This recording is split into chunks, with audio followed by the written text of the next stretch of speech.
ठीक है, तो आज हम लोग शुरू करने वाले हैं थर्मोडायनेमिक साइकिल। ठीक है, थर्मोडायनेमिक साइकिल्स को एक हेडिंग डाल लेंगे, थर्मोडायनेमिक्स साइकिल।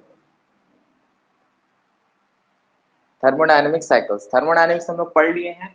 अब उससे रिलेटेड जो भी साइकिल्स हैं, ठीक है, इसमें दो प्रकार का साइकिल्स हमको पढ़ना है। एक तो दो प्रकार का, एक तो हमारा गैस पावर साइकिल है और दूसरा जो है रेफ्रिजरेशन साइकिल है। ठीक है, तो गैस यहाँ पे हम देखेंगे कि दो प्रकार से आप साइकिल है। थर्मोडायनेमिक साइकिल दो प्रकार से हम लोग बोल सकते हैं, है ना।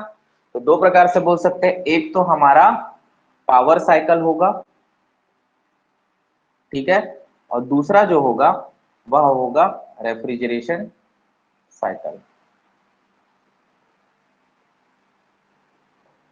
ठीक है, तो एक होगा पावर साइकिल जिसमें हमको क्या मिलेगा, पावर मिलेगा, जिससे मतलब हमको वर्क आउटपुट मिलेगा। और रेफ्रिजरेशन साइकिल है जहां पे हमको कुछ डिजायर्ड इफेक्ट मिलेगा, चाहे वह क्या है कि चाहे वो रेफ्रिजरेशन मतलब ठंडे करने के फॉर्म में हो या फिर उसको गर्म करने के फॉर्म में हो। कुछ डिजायर्ड इफेक्ट आपको जो चाहत है, गर्म करना है किसी चीज, मतलब किसी स्पेस को या ठंडा करना है, तो वो रेफ्रिजरेशन साइकिल में आएगा। ठीक है, और पावर साइकिल में है कि यहाँ पे आपको ये है कि वर्क आउटपुट मिलेगा, इफिशियंसी के रूप में काम आएगा। तो पावर साइकिल में भी दो प्रकार से हम देख सकते हैं। एक तो हमारा गैस वाला टोटली गैस पावर साइकिल होता है ना। पावर साइकिल में हमको क्या पढ़ना है, यहाँ पे गैस पावर साइकिल। गैस वाला होता है एक वेपर पावर साइकिल है जिसको रैंकाइन साइकिल बोलते हैं। ठीक है, तो वो भी पढ़ना है, बट अगर इस सब्जेक्ट पॉइंट ऑफ व्यू से आऊं तो पावर साइकिल में अपने को इस जगह पे हम लोग अभी सिर्फ और सिर्फ गैस ब्रेटन साइकिल वाला देखेंगे जो कि गैस पावर साइकिल। बट यहाँ रेफ्रिजरेशन साइकिल में वेपर कंप्रेशन साइकिल देखेंगे जहां पे हम बात करेंगे। और बाकी जो भी है चीज है, जो रेफ्रिजरेशन का एक पूरा अलग से यूनिट है, थोड़ा सा हल्का फुल्का यूनिट है, तो उसको जब हम लोग पढ़ेंगे ना तो वहां पूरा ये डिटेल पढ़ेंगे। और यहाँ पे भी थोड़ा अगर जो पावर प्लांट वाला पढ़ेंगे तो वहां पूरा डिटेल पढ़ेंगे। तो यहाँ थोड़ा थोड़ा अभी यहाँ पे चर्चा करेंगे कि क्या होता है कैसा होता है। ठीक है, तो पावर साइकिल जो है पावर साइकिल में आपका कैसा वर्क होता है, हमको हमारे पास पॉजिटिव वर्क होता है। ये पहले हम लोग देखे हैं, पॉजिटिव वर्क होता है पावर साइकिल में क्योंकि अपने को वर्क मिल रहा है। रेफ्रिजरेशन साइकिल में निगेटिव वर्क होता है, वैसे पावर साइकिल में पॉजिटिव वर्क होता है। यहाँ हम लोग क्या देखते हैं, जब वर्क पॉजिटिव है तो यहाँ हम किसकी बातें करते हैं, इफिशियंसी की बातें होती हैं। इफिशियंसी की बातें होती हैं, पॉजिटिव वर्क है, इफिशियंसी भी है ना। और कैसा रहता है ये साइकिल, किस तरीके का साइकिल है, जब पॉजिटिव वर्क है तो क्लॉकवाइज साइकिल है, चाहे पीवी डायग्राम देखूं या फिर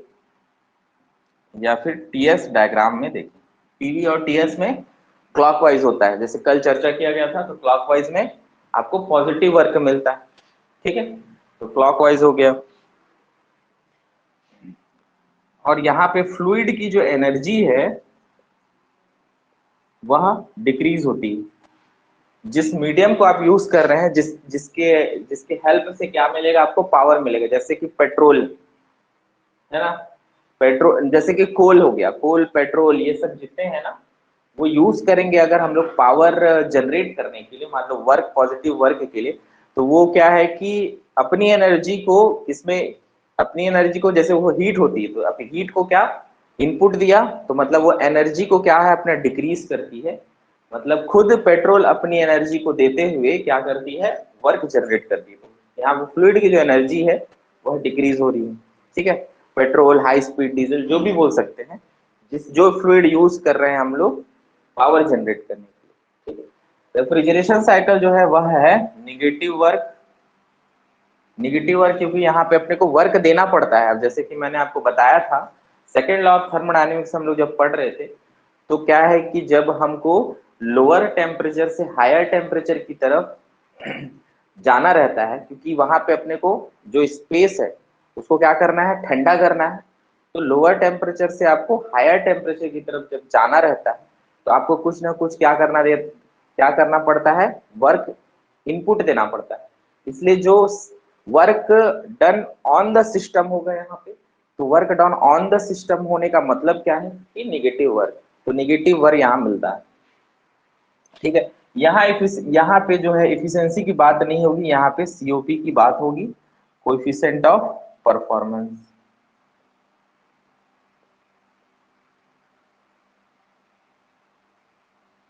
ठीक है, सीओपी की बात होगी। और यहाँ पे जो क्लॉकवाइज की जगह क्या होगा, निगेटिव वर्क है तो ये आपका एंटी क्लॉकवाइज होगा। ठीक है, फ्लूइड एनर्जी यहाँ पे फ्लूइड एनर्जी जब आप किसी पे वर्क करोगे तो उसकी एनर्जी बढ़ेगी, तो फ्लूइड जहां रहेगा वो एनर्जी अपनी बढ़ा के मतलब लोअर से हायर टेम्परेचर की तरफ जाता है। ठीक है, तो मतलब ये है कि लोअर से हायर टेम्परेचर जाने के लिए आपको फ्लूइड की एनर्जी बढ़ानी पड़ेगी, तभी वो लोअर से हायर जाएगा। ठीक है, तो जब तक आप एक्सटर्नल वर्क इनपुट नहीं दोगे तब तक क्या होगा कि फ्लूइड या फिर वर्किंग मीडियम जो है वह लोअर से हायर टेम्परेचर नहीं जा सकता। ठीक है, इसको इंक्रीज होती है। तो ये दोनों में बेसिक अंतर यही है। ठीक है, तो आप इनको नोट डाउन कर लीजिए। और जो हम लोग अभी पढ़ेंगे इसको अभी फिलहाल के लिए अभी नहीं पढ़ रहे हैं, इसको पढ़ाता हूँ रेफ्रिजरेशन साइकिल को, क्योंकि अभी जस्ट आप लोग क्या पढ़े हैं, जस्ट आप लोग प्योर सब्सटेंस का पार्ट पढ़े हैं, है ना, तो वो चीज यहाँ से आपका क्लियर होगा। तो हम पढ़ेंगे रेफ्रिजरेशन साइकिल, इसको पढ़ाऊंगा पावर प्लांट में मिला के पढ़ा दूंगा, क्योंकि पावर प्लांट में जो पावर प्लांट वाला हमारा चैप्टर है वहां पे रैंकाइन साइकिल हो गया, फिर गैस पावर साइकिल होगा, तो सबको एक साथ कंटिन्यू करने वाला हूँ यहाँ पे। ठीक है, तो इसको मैं केवल रेफ्रिजरेशन साइकिल अपन इंट्रोड्यूस करते हैं, पावर साइकिल को भी इंट्रोड्यूस कर दूंगा जो हम लोग पढ़ना है। तो यहाँ आपको जो पढ़ना है थर्मोडायनेमिक साइकिल्स में सिलेबस के हिसाब से, वह आपको पढ़ना है गैस पावर साइकिल। ठीक है, और थर्मोडायनेमिक साइकिल को आप दो प्रकार से और कह सकते हैं।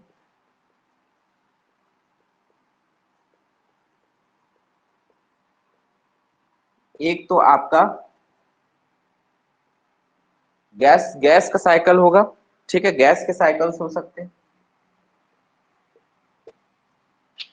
और दूसरा जो है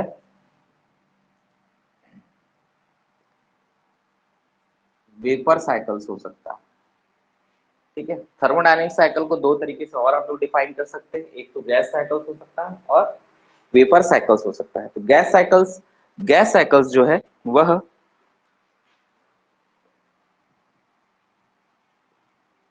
working substance remains in the gaseous phase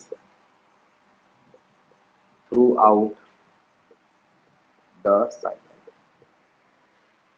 ठीक है, यहाँ गैस साइकिल में जितना भी साइकिल में आपका जो होगा, कोई भी, जैसे कि आपका ब्रेटन साइकिल इसका एक सबसे अच्छा एग्जांपल है कि गैस पावर साइकिल, अगर गैस पावर साइकिल की बात करूं, गैस पावर साइकिल की बात करूं, तो गैस पावर साइकिल जो होता है वह है ब्रेटन साइकिल। थोड़ा थोड़ा इंट्रोड्यूस कर दे रहा हूं, इसका डिटेल पढ़ेंगे बाद में, है ना।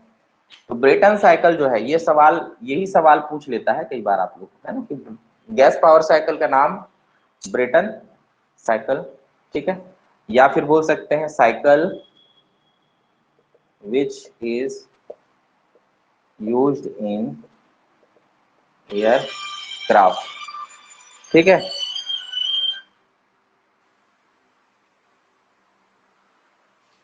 Cycle which is used in aircraft.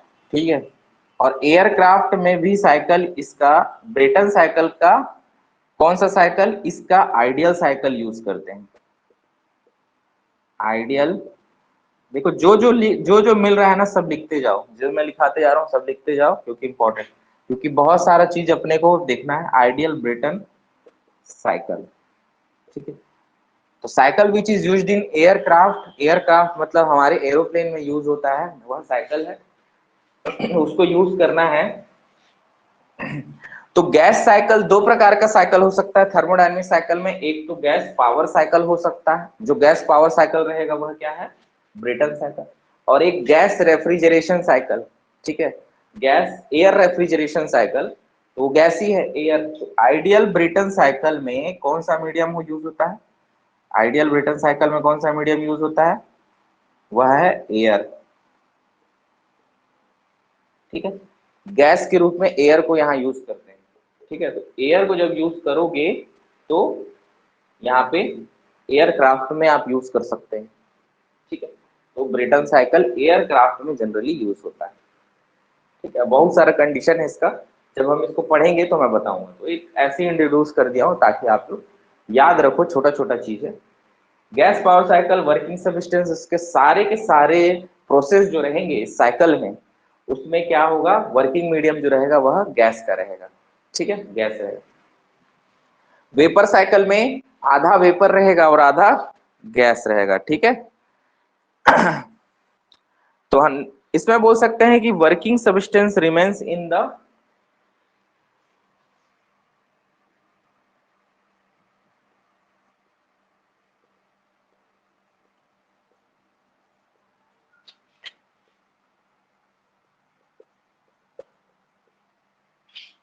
remains in the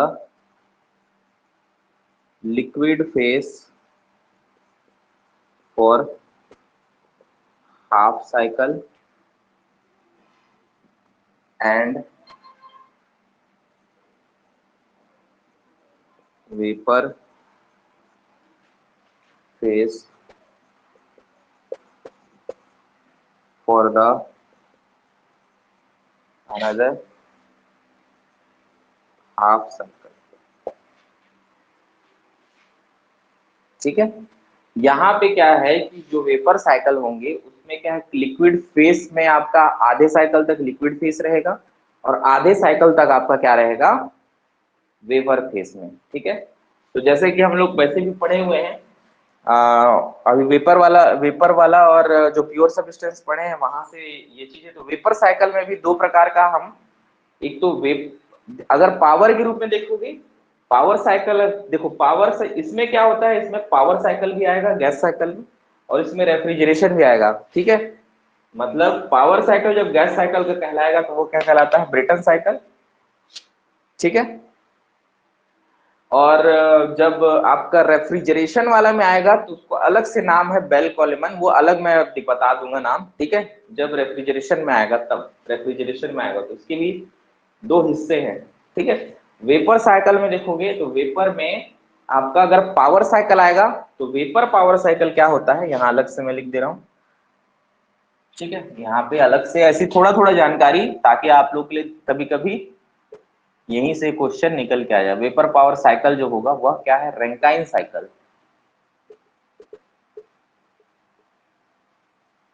ठीक है, जब इसका पावर साइकिल आएगा तो रैंकाइन साइकिल हो जाएगा। ठीक है, और रेफ्रिजरेशन साइकिल आएगा, वेपर का रेफ्रिजरेशन साइकिल आएगा तो वेपर कंप्रेशन साइकिल बोलते हैं उसको। ठीक है, वीसीआर। तो वहां पे हम लोग आज वही पढ़ने वाले हैं, वेपर कंप्रेशन साइकिल के बारे में, और आज पढ़ेंगे हम लोग रेफ्रिजरेशन साइकिल। ठीक है, तो जल्दी से नोट करिए, फिर हम लोग रेफ्रिजरेशन साइकिल चालू करते हैं। बस ये इंट्रोडक्शन था कि क्या डिफरेंस है दोनों में, एक पावर साइकिल, एक रेफ्रिजरेशन साइकिल। पावर साइकिल के बारे में ये लिखा है, रेफ्रिजरेशन साइकिल के बारे में लिखा है। और थर्मोडायनेमिक्स को हम लोग बोल सकते हैं कि या तो गैस साइकिल होंगे या वेपर साइकिल होंगे। गैस साइकिल का मतलब हर प्रोसेस प्रोसेस देखो, कई प्रोसेस से मिलके क्या बनता है, साइकिल। तो इसके हर प्रोसेस में क्या है कि जब हर प्रोसेस में क्या होगा, गैस सर्कुलेट होगा, हर प्रोसेस में गैस सर्कुलेट होगा। ठीक है, यहाँ पे आधे साइकिल में मतलब आधे हिस्सों में आपका लिक्विड फेस में होगा, और आधे हिस्सों में आधे हिस्सों में क्या रहेगा, आपका वेपर फेस में रहेगा। ठीक है, जो गैस पावर साइकिल होता है उसका नाम होता है ब्रेटन साइकिल। इसमें भी आइडियल जो ब्रेटन साइकिल होता है उसमें क्या चलता है, कौन सा गैस रहता है, एयर रहता है, जिसका नाम क्या है, आप जो कहाँ यूज होता है, एयरक्राफ्ट में। ठीक है, ये सवाल पूछ चुका है आपका 2016 में। ठीक है, और जो वेपर पावर साइकिल होता है वह होता है रैंकाइन साइकिल। ठीक, तो इसको जल्दी से नोट करिए, बस मेरे को 2 मिनट 1 मिनट दीजिए। ठीक है, फिर मैं आपको, तब तक नोट कर लीजिए, तब तक के लिए मैं 1 मिनट रुकिए बस, है ना।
चलिए हो गया, लिख लिए।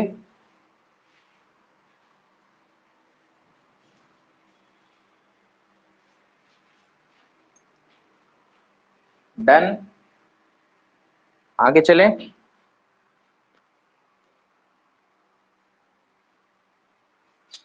आपके सिलेबस के हिसाब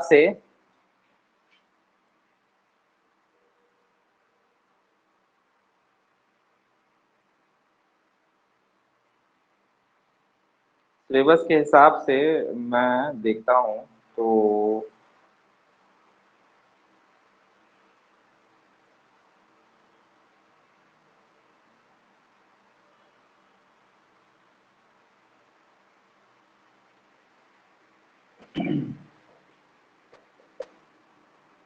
ये वाला क्वेश्चन आया था, एयरक्राफ्ट में कौन सा साइकिल यूज होता है, ठीक है। तो याद रखिएगा Brayton cycle. Gas power cycle का नाम भी क्या है, ब्रेटन साइकिल।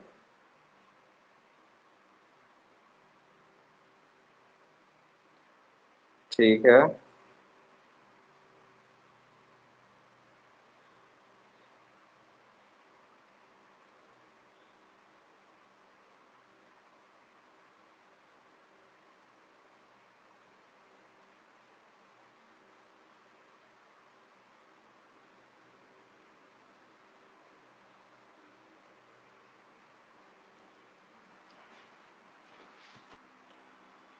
आज इसमें थोड़ा थोड़ा इंट्रोड्यूस कर दूंगा क्योंकि ये आपके सिलेबस में आगे भी है, ठीक है। जैसे कि ये वाला रेफ्रिजरेशन साइकिल का पार्ट जो जितना भी हमको पढ़ना है, सिर्फ यहाँ हम पढ़ेंगे वेपर कंप्रेशन साइकिल।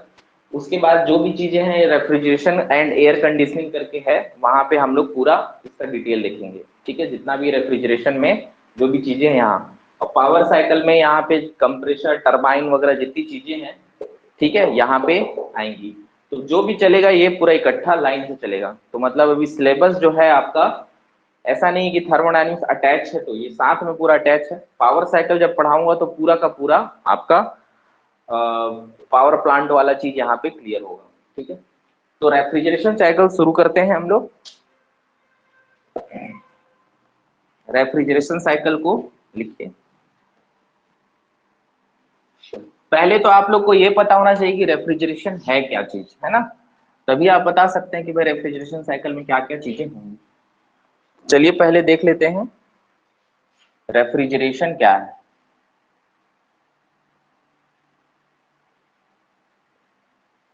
रेफ्रिजरेशन, ठीक है।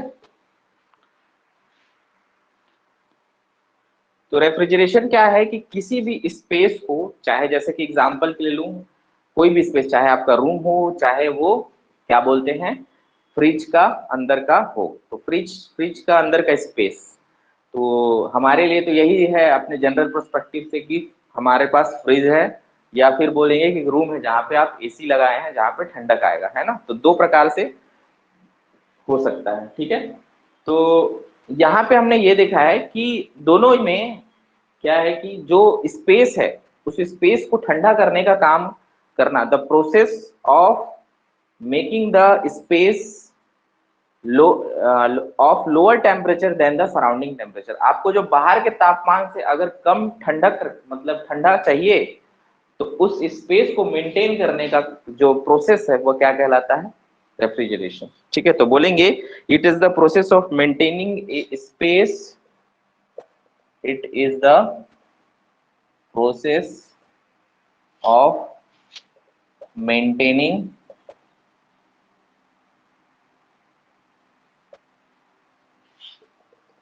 ए space at a temperature below, क्या हो जाएगा, surrounding temperature, eight A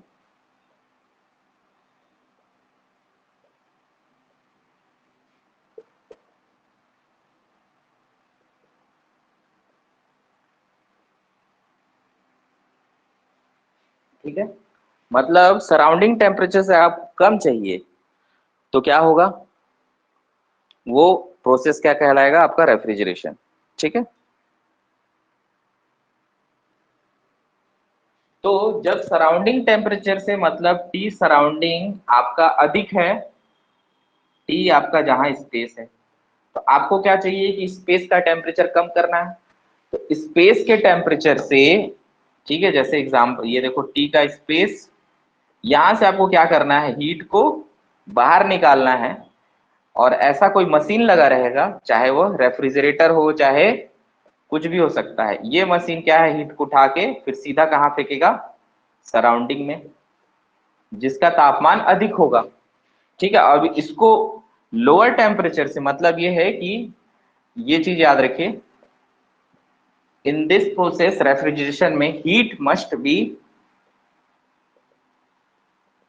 flow from lower temperature to higher temperature, heat must be to maintain the refrigeration, मतलब आपको अगर ठंडक चाहिए तो आपको टी स्पेस, मतलब ये आपका रूम हो सकता है ये इवोपोरेटर हो सकता है। इवोपोरेटर किसको बोलते हैं, जो हमारे जहां पे स्पेस रहता है फ्रिज के अंदर का, ठीक है, वो अगर इसको यूज करेंगे कभी भी इवोपोरेटर नाम आएगा, तो वो वाला हिस्सा को याद रखिएगा कि डब्बा वाला हिस्सा जहां पे आप खाना पीना रख रहे हैं, वो हिस्सा क्या कहलाएगा, हमारा इवोपोरेटर कहलाएगा। तो उस वाले हिस्से में यहां से क्या होता है, इवोपोरेटर हो गया, रूम हो गया, तो इसमें क्या है, या तो एसी यूज होगा रूम में, तो यहाँ पे आप इवोपोरेटर में, फ्रिज में रहता है इवोपोरेटर, तो वहां से क्या खाना रखते हो, तो खाना क्या है, खाना वैसे भी स्पेस क्या है कंपैरेटिवली, बाहर से क्या है ठंडा, तो वहां से क्या हीट को खींचना है, जो खाना है आपका गर्म खाना है, उस गर्म को ठंडा करना है, तो उस गर्म खाने से हीट को क्या है, निकालना है। तो हीट को निकालने का काम, निकला हीट, हीट निकालेगा कौन, जो भी ये रेफ्रिजरेटर रहे या जो भी रहे, है ना, ये आपका ये मशीन रहेगा, ठीक है, ये निकालेगा, एक्सट्रैक्ट करेगा, कुछ ना कुछ क्या लेगा, वर्क को, एक्सटर्नल वर्क को लेगा। वर्क कहाँ से आएगा, ये वर्क कहाँ से आया, कंप्रेसर से, ठीक है, कंप्रेसर रहता है ना, कंप्रेसर का 10 साल का वारंटी है, वो जो भी रहता है ना, तो कंप्रेसर से वर्क लिया, रेफ्रिजरेटर खींचा, हीट कहाँ से खींचा, आपके खाने पीने से, खाना जो भी रखे होगे आप लोग, उससे हीट लिया, इस हीट को कहाँ भेज दिया, बाहर सराउंडिंग में, मतलब हमारे एटमोस्फियर में, है ना। तो यही प्रोसेस क्या है, रेफ्रिजरेशन है। अगर ये ठंडा कर रहा है, अगर ये ठंडा कर रहा है तो इसका नाम क्या हो जाएगा, रेफ्रिजरेटर, और अगर गर्म करेगा तो इसका नाम क्या कहलाएगा, हीट पंप, ठीक है, अगर गर्म करेगा तो इसका नाम क्या कहलाएगा, हीट पंप। साइकिल वही है, बस डिजायर्ड इफेक्ट अलग हो जाता है ना। तो हीट निकाल के इसको, अब यहाँ पे Q2 हो जाएगा, ये Q1, हीट एक्सट्रैक्ट कर रहा है यहाँ से, ठीक। तो एक जनरल फॉर्म में बता दिया, इसको अगर नहीं भी याद रखोगे तो कोई दिक्कत नहीं है, बस आप याद रखना कि रेफ्रिजरेशन में जो हीट है वह लोअर टेम्परेचर से कहा जाता है, हायर टेम्परेचर की तरफ, ठीक है, जो कि सराउंडिंग बोल सकते हैं हम लोग।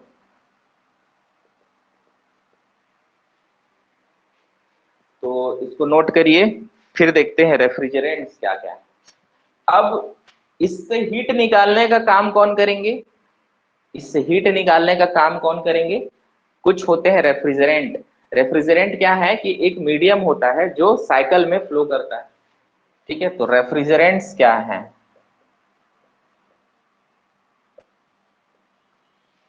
ठीक है, रेफ्रिजरेंट्स क्या है, मीडियम है जो किसको, हीट को लेके जाते हैं कहां तक, सराउंडिंग तक, ठीक है, हीट को लेके जाएंगे सराउंडिंग तक, वो मीडियम क्या कहलाएंगे, रेफ्रिजरेंट्स।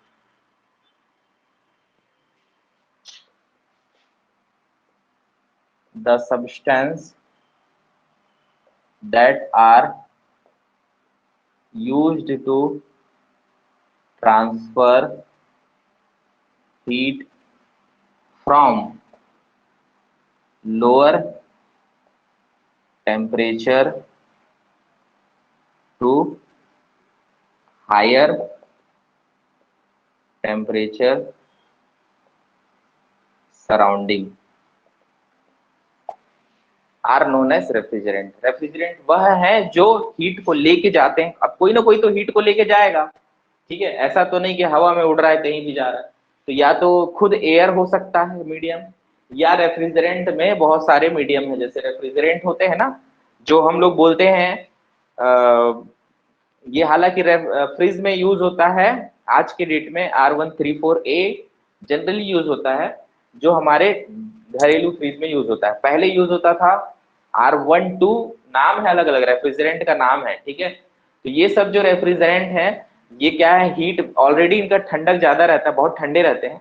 ये क्या है कि हीट को एब्जॉर्ब करते हैं और लेके जाते हैं, ये आपके एक साइकिल में लेके जाएंगे सीधा, और लेके जाएंगे और सीधा लेके हीट को कहाँ ट्रांसफर कर देंगे, आपके सराउंडिंग में। तो सराउंडिंग में ट्रांसफर करने के बाद जैसे ही वो ट्रांसफर करेंगे हीट को बाहर, हीट रिजेक्ट किए तो फिर ठंडे हो जाएंगे, फिर वापस एक साइकिल में आएंगे, फिर हीट को लिए, फिर ऊपर जाके फिर रिजेक्ट किया, फिर ठंडा हो गया, फिर आए, फिर नीचे से हीट लिया, फिर गर्म किए, गर्म हो जाने के बाद वो वेपर बन जाते हैं। गर्म होने के बाद वो वेपर बन जाते हैं, मतलब अब कोई भी चीज को आप गर्म करोगे तो इतना लोअर बॉइलिंग पॉइंट होता है उनका कि थोड़े से गर्म होने की वजह से वह वेपर बन जाते हैं। तो एक आधा वेपर में जाता है, फिर जैसे ऊपर गया, फिर हीट रिजेक्ट किया तो फिर बन गया लिक्विड, फिर लिक्विड आधा आया, फिर यहाँ आया, फिर यहाँ से फिर गर्म किया, फिर ऊपर गया, फिर वेपर के फॉर्म में फिर आधा गया, फिर वो। तो आधा, ये आधे क्या है लिक्विड, रेफ्रिजरेटर में क्या क्या किस टाइप का साइकिल होता है, आधा वेपर वाला आधा लिक्विड वाला, ठीक है। तो वो वेपर कंप्रेशन साइकिल में हम लोग पढ़ेंगे। तो रेफ्रिजरेंट जो है ऐसा सब्सटेंस जो इन्हीं का हीट को ट्रांसफर करता है लो टेम्परेचर से हायर टेम्परेचर सराउंडिंग में, ठीक है। तो इसको याद रखिएगा, कुछ कुछ रेफ्रिजरेंट के नाम मैं लिखवा देता हूं, है ना। एक NH3 जानते हो, एमोनिया है, वो भी रेफ्रिजरेंट में यूज होता है, इंडस्ट्रियल आपके यूज होता है। तो ये खुद इतना ठंडक है, बहुत ठंडा रहता है NH3। तो इसको बोल सकते हैं इंडस्ट्रियल आइस प्लांट और कोल्ड स्टोरेज में यूज होता है।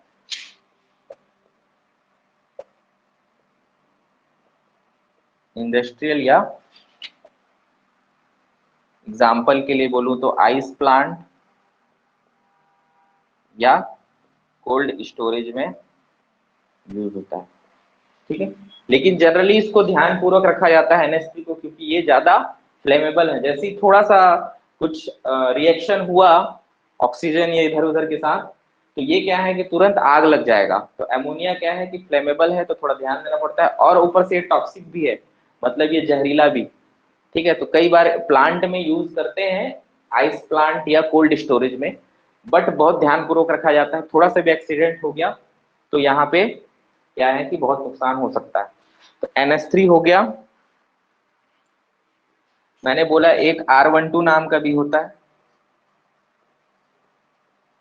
ये होता था, जैसे मैं आपको बता चुका भी कि वो डोमेस्टिक रेफ्रिजरेटर में यूज होता है, ठीक है। थोड़ा जानकारी भी ले लो, आप लोग को जानकारी भी हो रहा है कि क्या है, ठीक है। ऐसा नहीं कि एग्जाम निकालना ही है, ये सब चीज आपको पता हो जाएगा तो आप लोग को अच्छे से रहेगा कि हाँ भाई ये मतलब इसका है। R12 डोमेस्टिक रेफ्रिजरेटर में यूज, हम लोग रेफ्रिजरेटर यूज करते हैं वहां यूज होता है। बट आज के डेट में R12 को बैन कर दिया गया, मतलब इसको नहीं यूज करते हैं। उसका रीजन है क्योंकि ये क्लोरीन क्लोरीन इसमें बहुत ज्यादा रहता है। तो रेफ्रिजरेंट और एसी, मतलब फ्रिज और एसी यूज करने की वजह से क्या हो रहा है, पहले क्या हो रहा था, अभी तो थोड़ा सा उसका सब्स्टिट्यूट ढूंढ रहे हैं। तो पहले क्या हो रहा था, तो जैसे ये एटमोस्फियर में क्या है कि हीट लेके जाता है तो छोड़ता है, तो वहां क्या है कि साथ में क्लोरीन भी छोड़ देता था, क्योंकि R12 में क्लोरीन का मात्रा अधिक है। तो क्लोरीन छोड़ने के वजह से जो क्लोरीन है वो जाता था ओजोन में, ओजोन में लेयर डिप्लेशन कर लेता था, मतलब वहां पे ओजोन में जो भी होल आते थे, उसका वजह सबसे बड़ा जो हमारे द्वारा किया गया वह है यूज करना फ्रिज और एसी का, ठीक है, क्योंकि ये क्लोरीन इसमें अधिक रहता है। तो R12 को थोड़ा सा इसका सब्स्टिट्यूट निकाल के R134A एक नया आया जिसमें कि क्लोरीन नहीं होता, ठीक है।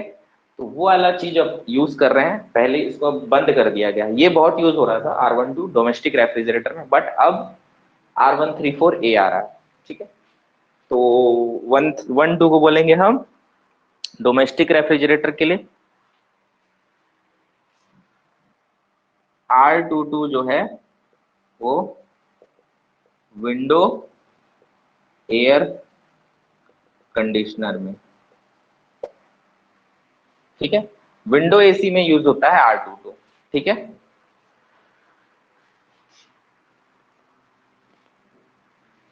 इधर मैं हटा रहा हूं।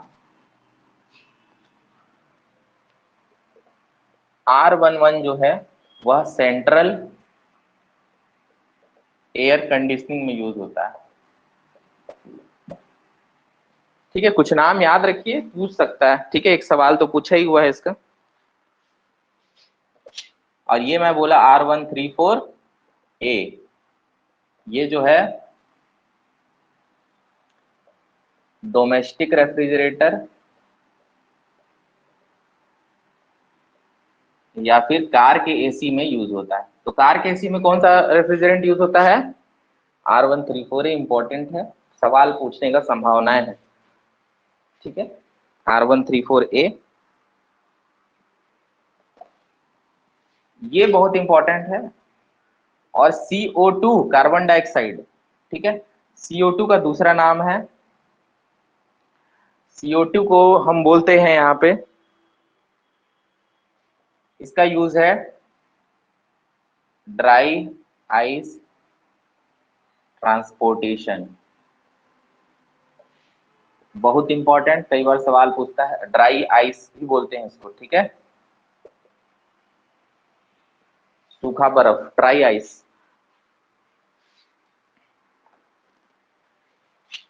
एयर का कहाँ यूज होता है? एयरक्राफ्ट के एसी में। ठीक है, जहां पे एयरक्राफ्ट का एसी मतलब गैस, गैस का रेफ्रिजरेशन साइकिल बेल कोलेमन साइकिल एक अलग है साइकिल, उसका नाम, उसको अलग से यूज करते हैं। तो एयर का हो गया ये, तो याद रखिए।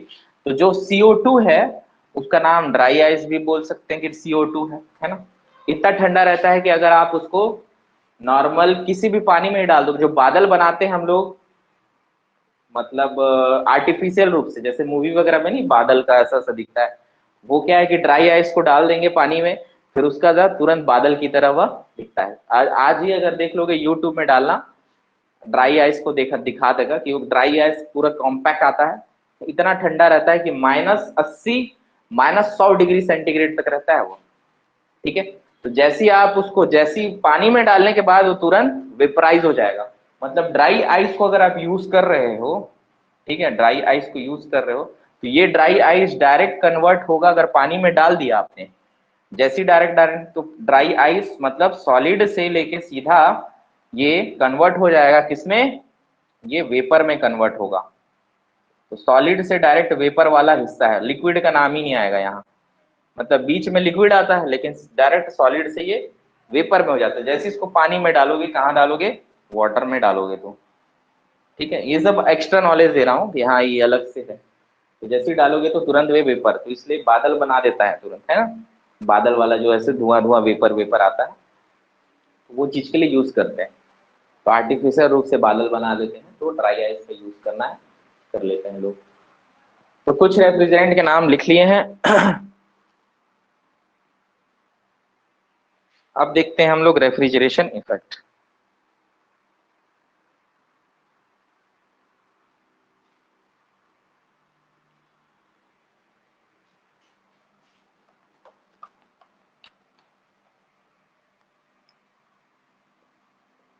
Refrigeration effect,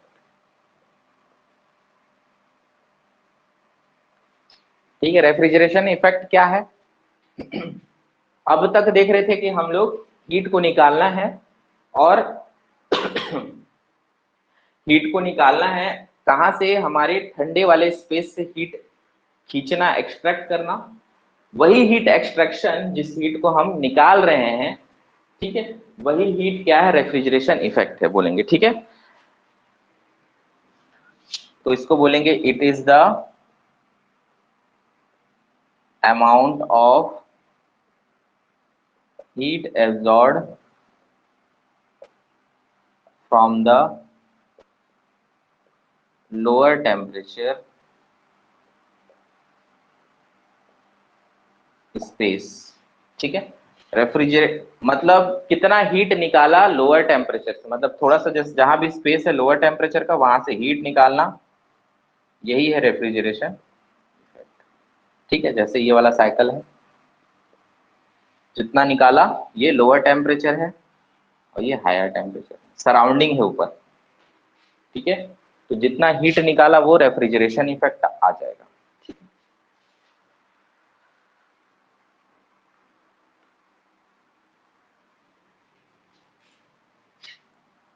from the refrigerated space लिख देते हैं, ज्यादा सही रहेगा।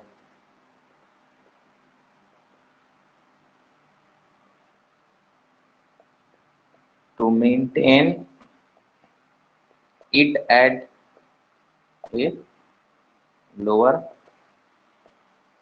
टेम्परेचर, ठीक है। इसका यूनिट क्या होगा, रेफ्रिजरेंट यूनिट। रेफ्रिजरेशन इफेक्ट का क्यू ही है, तो क्यू यूनिट अगर बोले पर केजी के हिसाब से, तो जो रेफ्रिजरेशन इफेक्ट जो है वह होगा किलो जूल पर केजी में रहेगा, ठीक है। तो नोट करिए उसको। तो कुछ चीजें आपको पता होगी कि कार के एसी में आपका R134। अब देखो इस हीट को कौन लेके जाएगा यहां तक, ये रेफ्रिजरेंट्स। इस हीट को कौन लेके जाएगा बाहर, ये रेफ्रिजरेंट, ठीक है। और ये हीट निकलने वाला, जहां से रेफ्रिजरेटेड स्पेस से हीट एब्जॉर्ब कर रहा है कौन, रेफ्रिजरेंट। वही जितना हीट एब्जॉर्ब करेगा उसी हीट एब्जॉर्ब को हम क्या बोलते हैं, रेफ्रिजरेशन इफेक्ट। मतलब कितना हीट वो ले पा रहा है, उस जो भी आपका गर्म जो स्पेस है वहां से कितना हीट खींच पा रहा है, उसी हीट को हम बोलते हैं रेफ्रिजरेशन इफेक्ट, ठीक है। बस इतना याद रखिए कि जितना हीट खींच पाया मतलब वो रेफ्रिजरेशन इफेक्ट। तो इधर वाला भी लिख लिए होगे। आगे बढ़ते हैं। अब सीओपी क्या होता है,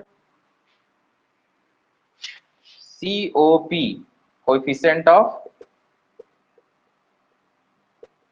इसको पढ़ चुके हैं, परफॉर्मेंस। इसको इसका और नाम है energy performance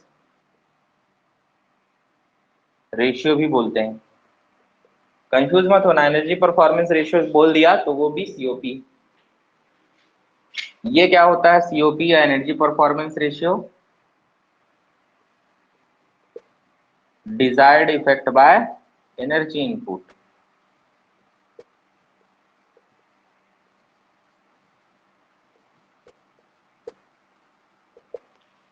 desired effect by energy input.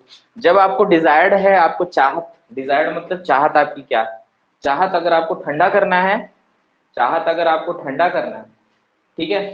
तो अगर ये जैसे कि डब्ल्यू इनपुट है ये, है ना, अगर आपकी चाहत ठंडा करना है तब आप क्या लोगे, ये वाला लोगे, मतलब रेफ्रिजरेंट इफेक्ट वाला लोगे, तब ये मशीन क्या कहलाएगा, तब ये मशीन क्या कहलाएगा, ये मशीन कहलाएगा रेफ्रिजरेटर। जैसी चाहत आपकी गर्म करने की हो गई तब ये मशीन क्या कहलाएगा,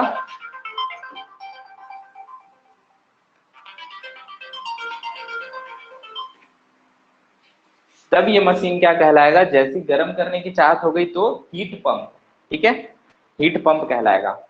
तो इसके बारे में देख लिए हैं अपन, तो इसको मैं इधर लिख दे रहा हूं ताकि आप लोग के लिए बढ़िया नोट्स में बन जाए। सीओपी ऑफ रेफ्रिजरेटर, ठीक है, क्या हो जाएगा ये, क्यू एल बाय डब्ल्यू हो जाएगा। क्यू एल क्या है, ये लोअर टेम्परेचर की तरफ का हीट है, ठीक है, जिधर इधर लोअर टेम्परेचर है इस तरफ का हीट, ठीक है। सीओपी ऑफ रेफ्रिजरेटर और सीओपी ऑफ हीट पंप हो जाएगा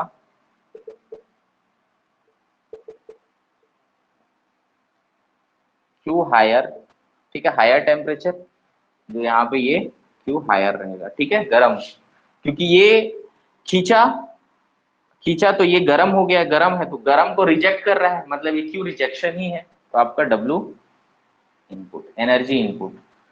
तो इस तरीके से बता सकते हैं, क्यू एच जो है हायर टेम्परेचर की तरफ वाला हीट है, ठीक है। तो इसको नोट करिए। अब देखेंगे हम लोग, अब देखो क्या है कि जो सीओपी होता है उसका मेन मकसद क्या होता है, सीओपी का मेन मकसद क्या होता है, एनर्जी परफॉर्मेंस रेशियो। इसका मतलब ये है कि सीओपी जितना ज्यादा आप रखोगे उतना आपको क्या है कि एनर्जी इनपुट कम लगेगा। ठीक है, मतलब अगर ये सब सवाल आ सकता है, जितना ज्यादा मोर COP, more COP than the energy input required is less।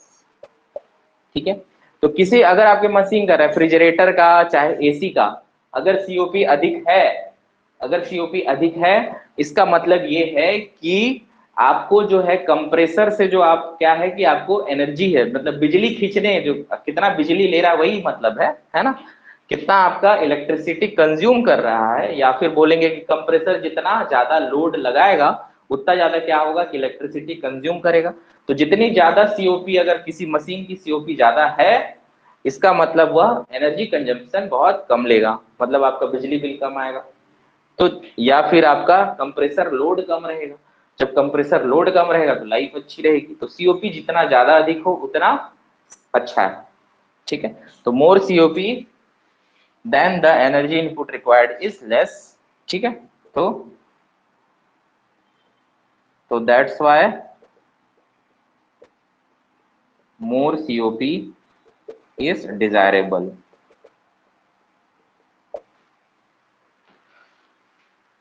ठीक है, अब यूनिट ऑफ रेफ्रिजरेशन, एक एक करके एक एक पॉइंट से बढ़ते जा रहे हैं हम लोग। रेफ्रिजरेशन में सब पढ़ना है, रिपीट करना है। रेफ्रिजरेशन एंड एयर कंडीशनिंग करके आपका एक पूरा अलग से रेफ्रिजरेशन, इसलिए मैं पढ़ाऊंगा नहीं वहां पे, बता दे रहा हूं ना, इसलिए अभी पढ़ लो। एयर कंडीशनिंग, ये है आपका रेफ्रिजरेशन एंड एयर कंडीशनिंग पूरा एक सब्जेक्ट। ठीक है, वहां पे ये सब चीजें जो हैं वहीं की चीजें हैं, वहीं का शुरुआत चीजें।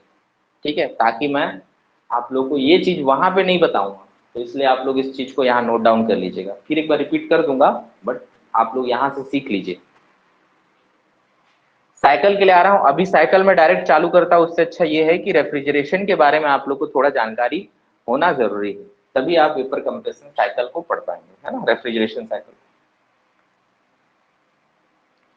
तो जितना ज्यादा सीओपी उतना ये होगा। ठीक है,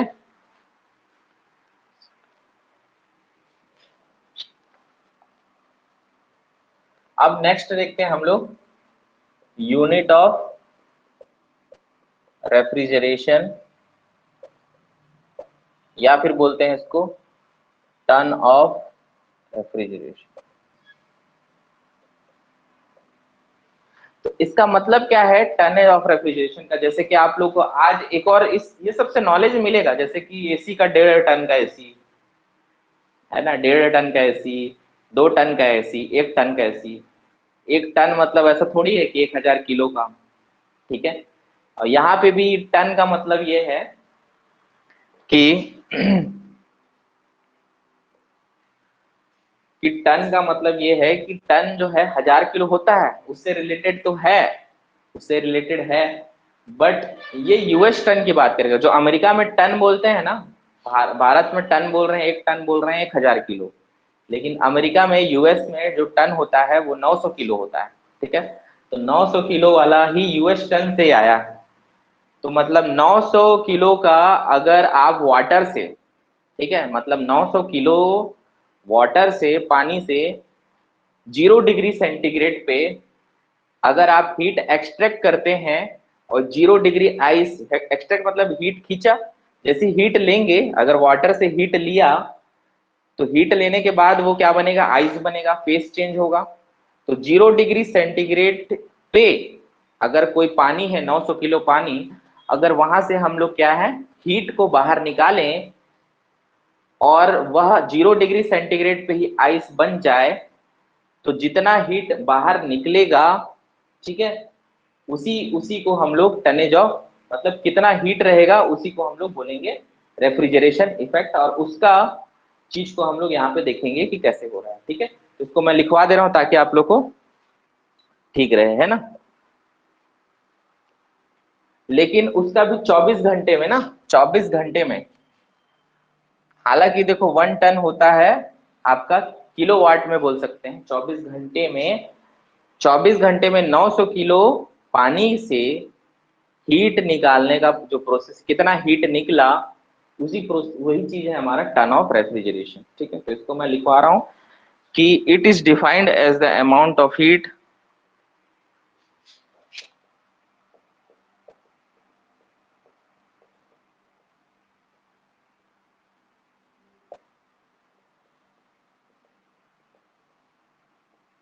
it is defined as the amount of heat removed from the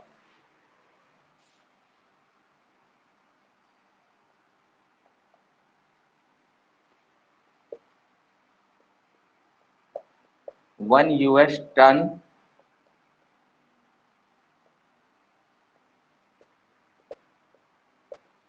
water and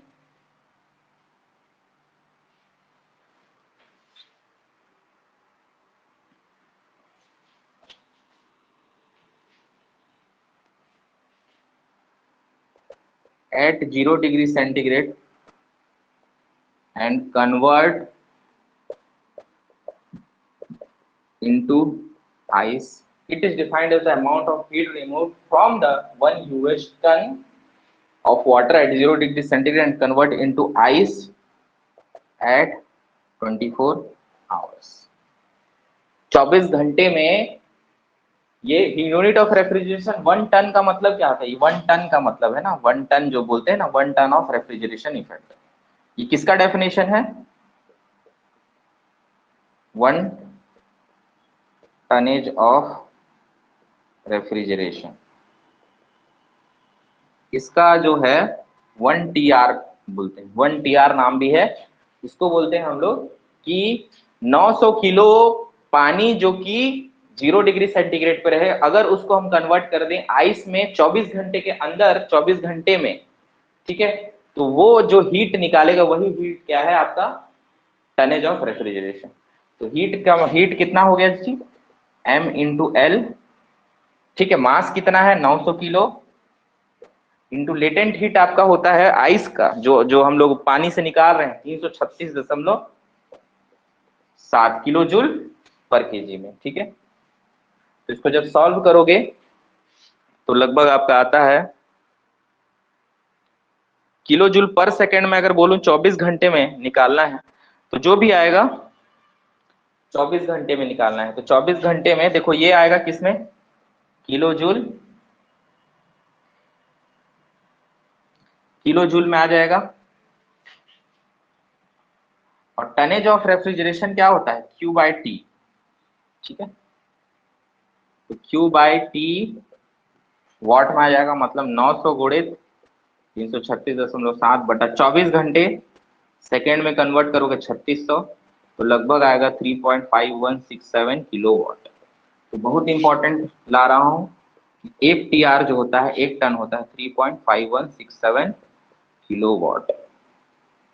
और 1 किलोवाट का मतलब क्या होता है? 1 किलो जूल पर सेकेंड। ठीक है, या फिर बोलोगे कि वॉट का मतलब क्या है? वॉट, वॉट किसका यूनिट है? पावर का यूनिट है। वॉट किसका यूनिट है? पावर का यूनिट है। तो पावर का यूनिट किस में होता है? Power equal to work done per second, तो joule per second. 1 watt equal to joule per second, 1 joule per second. ठीक है, तो 1 kilowatt 1 kilo joule per second. ठीक है, ताकि आप लोग को जूल में कन्वर्ट करना रहे तो याद रहे। तो 1 TR इज इक्वल टू, ये सुपर इंपॉर्टेंट है, सवाल बहुत और पूछता है, 3.5167 kilo watt.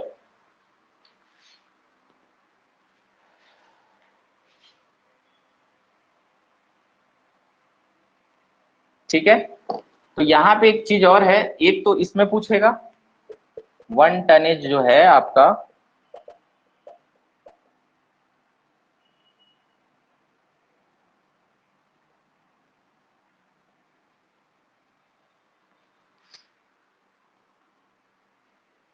1 tonnage of refrigeration, ये हो गया। अगर इसको किलो जूल पर मिनट में कन्वर्ट करना, ये किस में है एक्चुअली में, ये किस में है किस में, ये 3.5167 किलो जूल पर सेकेंड है,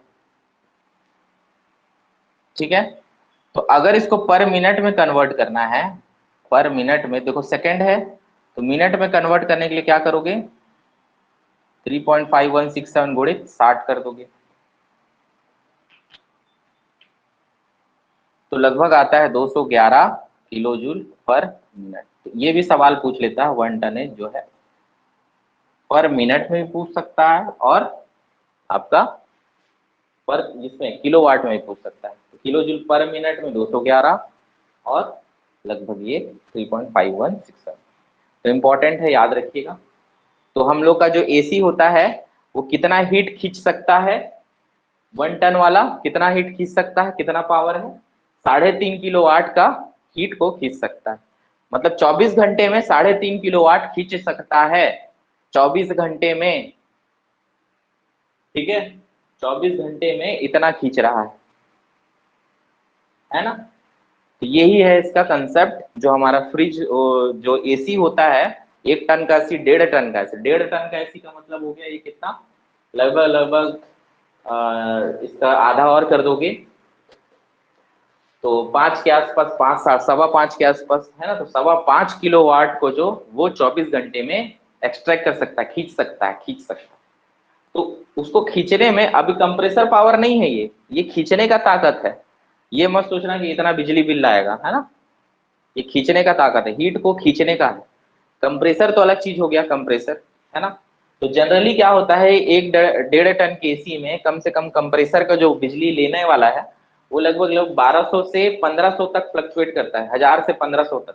अब वो डिपेंड करता है कि आप कंप्रेसर पे कैसा लोड लगा रहे हैं, कैसा लोड लगा रहे हैं। मान लो कि 18 डिग्री सेंटीग्रेड पे आप तापमान रख रहे हो तो कंप्रेसर लोड ज्यादा लगेगा। तो कंप्रेसर लोड ज्यादा लगेगा, इसका मतलब आपका जो बिजली खींचने का क्षमता बढ़ जाएगा, वो हो सकता है 1500 वाट तक खींचे, 1500 वाट का उसका कंप्रेसर का चलने लगे, उस पर लोड पड़े। अगर आप 24 डिग्री मेंटेन करके रखते हो कि तापमान देख रहे हो कि बाहर का ज्यादा है, 24-25 के आसपास रखा जाए, तो ज्यादा कम कंप्रेसर लोड लगेगा, तो वहां पे जो है आपका बिजली बिल कम आएगा। तो इस पे भी डिपेंड करता है, एक्सट्रैक्ट कम करेगा, ये चीज को कम खींचेगा। मान लो 1 टन का ताकत इतना है, आप पूरा ताकत लगा दे रहे हो उसका, तो कंप्रेसर लोड भी बढ़ेगा, उसके कारण क्या है, बिजली बिल भी ज्यादा आएगा।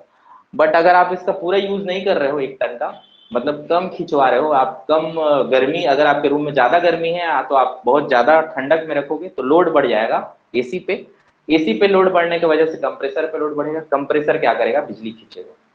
तो बेटर है कि आप लोग 24-25 डिग्री सेंटीग्रेड पे तापमान चलाएंगे, एक नॉर्मल टेम्परेचर पे 23, 24, 25 के आसपास, तो आपका बिजली बिल का संभावना थोड़ा कम हो जाएगा कंपेयर टू ज्यादा लोड लगाने से, ठीक। तो एसी जो है ऐसा नहीं है कि 1500 वाट का एसी, अगर ये इसका कंप्रेसर का पावर है तो पूरा 1500 लेता है। वो डिपेंड करता है आपका 1000 से 1500 के बीच लेता है, तो डिपेंड करता है। तो ये आप लोग के यूज के लिए बता रहा हूँ कि जो कंप्रेसर का लोड है उसको कम करना है तो आप मेंटेन जो है तापमान को सही ढंग से रखिएगा, ठीक है। चलिए, और ठंडे के दिन में आप 18 डिग्री रखोगे, ठंडे के दिन में 18-19 डिग्री रखोगे, ठंडे के दिन में जितना ठंडा रखोगे उतना आपका कंप्रेसर लोड कम पड़ेगा, ये भी है। और जितना ज्यादा रखोगे तो कंप्रेसर लोड अधिक होगा, क्योंकि ठंड के दिन में वो एसी कैसा काम करेगा, हीट पंप की तरह काम करेगा। और ठंडे और गर्मी के दिन में कैसा काम करेगा, रेफ्रिजरेटर की तरह काम करेगा, ठंडा देगा, है ना। तो ठंड के दिन में अगर आप कम तापमान रखोगे तो आपका बिजली बिल कम आएगा, और अगर गर्मी के दिन में आप कम तापमान रखोगे तो बिजली बिल ज्यादा आएगा। मतलब उल्टा है, उल्टा, पूरा कहानी उल्टा है, ठीक है। तो जनरल पर्सपेक्टिव से मैं आपको बता दे रहा हूं। तो हीट पंप की तरह काम करता है एसी, है ना। एयर, एसी का है, एयर जो कंडीशनिंग है, एसी का काम क्या है, एसी का काम ये गर्म भी कर सकता है, ठंडा भी, ये डिपेंड, ये सिर्फ कंडीशन करता है, हवा को, टेम्परेचर को मेंटेन करने का काम करता है। ये सिर्फ और सिर्फ to maintain the temperature, temperature को सिर्फ मेंटेन करने का काम करता है, जितने में आप रखोगे उतना मेंटेन करेगा। ठीक है, आगे चलें। चलो अब डायरेक्ट हम लोग चलते हैं अपने मेन मकसद पे, वो है वेपर कंप्रेशन साइकिल।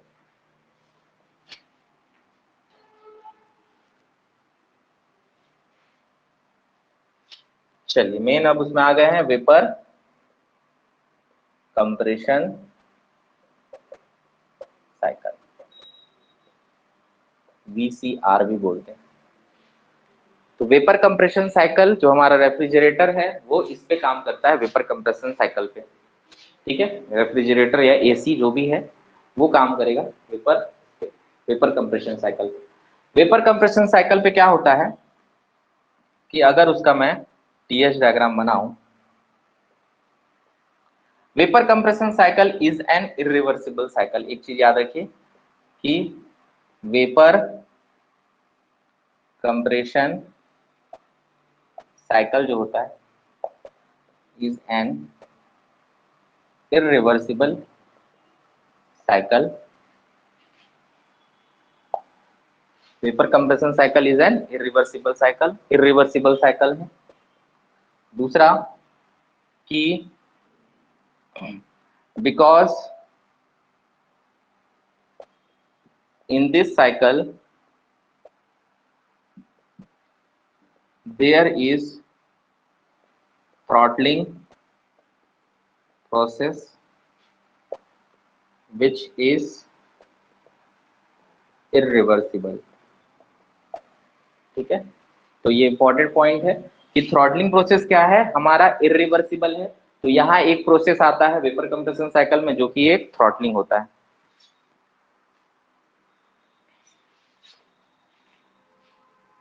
ठीक है, मैं डायग्राम बना रहा हूं इसका।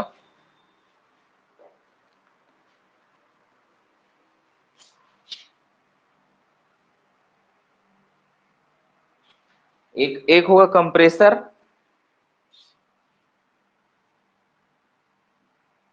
इस तरीके से बुक वगैरह में भी कंप्रेसर शो होता है।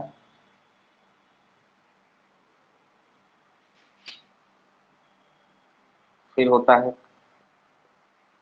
कंडेंसर, फिर होता है थ्रॉटलिंग वाल्व,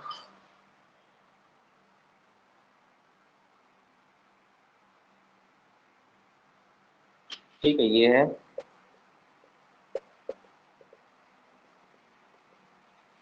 फिर यहां से आएगा इवेपोरेटर में।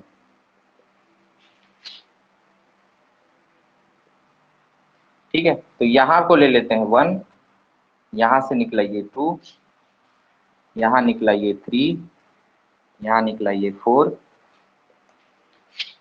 और वापस से 1।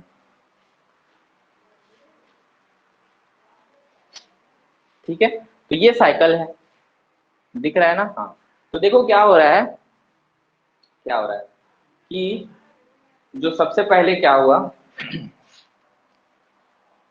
कि हम चलेंगे पहले एक बार इवेपोरेटर की तरफ। यहां से आया, यहां से 4 से आया आपका, मान लो पूरा आपका एक पानी बन के आ गया, फिर इवेपोरेटर में गया। इवेपोरेटर में क्या किया, इवेपोरेटर में क्या लेगा, यहाँ पे हीट एडेड होगा। क्या होगा, यहाँ पे हीट मिला, इसको हीट मिला। जैसे देखो खाना वाना कुछ रखे, इवेपोरेटर समझ लो आपका एक फ्रिज है, फ्रिज के अंदर आपने खाना रखा, वहां से क्या हुआ कि उसका जो खाना का गर्मी है वह ले लिया कौन, रेफ्रिजरेंट, क्यू ऐड लिया, हीट लिया। क्यू ऐड कौन लिया, जो हमारा रेफ्रिजरेंट है। तो उस हीट को लेके आप क्या है वो गर्म हो गया, फिर वो कहाँ गया, ऊपर गया और कहाँ चला गया, कंप्रेसर में। कंप्रेसर में जाने के बाद कंप्रेसर और कंप्रेस करके उसको और पूरा वेपर फॉर्म में बना दिया, पूरा वेपर फॉर्म में। और वेपर फॉर्म में जा गया सीधा कंडेंसर में। कंडेंसर में जाने के बाद क्या हुआ, कंडेंस हुआ, मतलब वो जो वेपर है वो वापस से लिक्विड फॉर्म में कन्वर्ट हुआ। तो यहाँ पे क्या होगा कि क्यू रिजेक्ट होगा, क्यू रिजेक्शन कंडेंसर में होगा। तो हीट रिजेक्ट हुआ। ठीक है, हीट रिजेक्ट होने के साथ वापस से क्या हुआ कि पानी के फॉर्म में आ गया, मतलब यहां से लेके यहां तक क्या है, वेपर है, और फिर यहां से पानी बन के आया, फिर उसके बाद थ्रॉटलिंग वाल्व में गया, थ्रॉटलिंग वाल्व उसको कहाँ लेके आया, इवोपोरेटर में वापस लेके आया। ठीक है, तो थ्रॉटलिंग वाल्व क्या है कि थ्रॉटलिंग वाल्व एक एक्सपांसन डिवाइस है, मतलब जो उसको क्या कर रहा है, नीचे की तरफ ला रहा है। ठीक है, तो ये एक सवाल इस पे आया है। ठीक है, थ्रॉटलिंग वाल्व के ऊपर, उसको मैं बाद में बताता हूँ, पहले कंसेप्ट समझ जाओ आप लोग। तो इसका जो टीएस डायग्राम देखेंगे हम लोग, इसका वेपर कंप्रेशन साइकिल का, वह इस तरीके से होगा। ठीक है, 1 से लेके 2 तक कहाँ है, कंप्रेसर में। ठीक है, 1 से लेके 2 तक कहाँ है, कंप्रेसर में। तो चालू हो रहा है यहाँ से एक्चुअली। ठीक है, 1 से लेके 2 तक, 1 अंदर गया फिर 2 तक, तो 1 ये हो गया, यहाँ गया। ठीक है, अब पहले मैं बना लूं, फिर उसके बाद आप लोग को बताता हूँ। 1 से लेके 2 तक, 3, फिर 4, ये है साइकिल, वेपर कंप्रेशन साइकिल। ठीक है, ideal vapour compression cycle.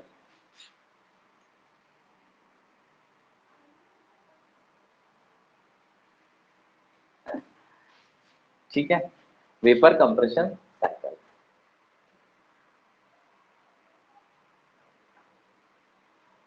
Okay, तो चलिए वही मैं बता रहा हूँ, सुन तो लो। ठीक है, तो देखो क्या हो रहा है, इवोपोरेटर में जाने के बाद, अभी क्या है कि इवोपोरेटर में जाने के बाद क्या हुआ कि इवोपोरेटर, ये वाला हिस्सा जो है आपका इवोपोरेटर है, कौन सा, ये वाला 1, देखो 4 से लेके 1 तक, 4 से लेके 1 तक है, 4 से लेके 1 तक क्या है, इवोपोरेटर है। 1 से लेके 2 तक क्या है, कंप्रेसर है। देखो 1 से लेके 2 तक, 1 से 2 तक गया, कंप्रेसर है। ठीक है, और ये वाला क्या है, कंडेंसर है। 2 से लेके 3 तक कंडेंसर है। धीरे धीरे सीखते जाओ। ये वाला क्या है आपका, यहाँ पे क्या हो रहा है आपका, क्यू रिजेक्ट हो रहा है, और यहाँ क्या हो रहा है आपका, हीट ऐड हो रहा है। ठीक है, इवोपोरेटर में। तो ये वाला हिस्सा क्या है आपका, कंडेंसर है। ये क्या है, कंडेंसर। मतलब इसको मैं यहाँ हिचपिच नहीं करता, लिख देता हूँ, 1 से लेके 2 तक क्या है, कंप्रेसर है। ठीक है, तो यहाँ पे क्या हो रहा है, एडियाबेटिक आपका हीट। ठीक है, तो यहाँ पे देखो क्या हो रहा है कि ध्यान देना एक चीज को, सबसे पहले हीट ऐड हुआ, यहाँ खाना रखा आपने, हीट ऐड हुआ, और यहाँ पे क्या है, थ्रॉटलिंग वाल्व में जब एंट्री ले रहा है 4, तो उस जगह पे थोड़ा थोड़ा क्या है, वेट स्थिति है, मतलब वेपर भी है और थोड़ा सा लिक्विड भी। तो वो रेफ्रिजरेंट यहाँ पे है, रेफ्रिजरेंट ने क्या किया कि हीट लिया, और रेफ्रिजरेंट ने हीट लेके वेपर बना। ठीक है, तो कंप्रे यहाँ पे इवेपोरेटर के बाद यहीं पे थोड़ा थोड़ा वेपर बन गया। इनिशियल फेस में 1 पे ही वो सैचुरेटेड स्टेट में वेपर बना, और कंप्रेसर क्या करेगा, उसको सुपर हीटेड स्टेट में वेपर में ले गया, मतलब ऊपर उसको लेके गया। ठीक है, हाई प्रेशर पे लेके गया। कंप्रेशर कहाँ लेके जा रहा है उसको, हाई प्रेशर पे। ये भी एक प्रेशर जोन है। ठीक है, इसका भी कुछ ना कुछ प्रेशर होगा। ठीक है, यहाँ पे तो इसका प्रेशर, ये वाला प्रेशर कम है इसके कंपेयर में, तो ये उसको उठा के लेके गया ऊपर, और यहाँ ले जाने के बाद कंडेंसर में आया, तो 2 से लेके 3 तक कंडेंसर है, 2 से लेके 3 तक कंडेंसर है, फिर 3 से लेके 4 तक थ्रॉटलिंग वाल्व है। और इसको डॉट डॉट क्यों बताया, क्योंकि ये इरिवर्सिबल प्रोसेस है, थ्रॉटलिंग वाल्व इरिवर्सिबल प्रोसेस है, आइसेंथेल्पिक प्रोसेस है, आइसेंथेल्पिक प्रोसेस है। ठीक है, तो टी, इसको बोलेंगे हम लोग टीएस डायग्राम में। अब मैं धीरे धीरे बताते जा रहा हूं इसको, कि इसमें इसमें आपका अलग अलग कंडीशन है। ठीक है, वेपर कंप्रेशन इरिवर्सिबल साइकिल है। 1 से 2 लिखते जाते हैं, चलो 1 से 2 क्या है, कंप्रेशर है।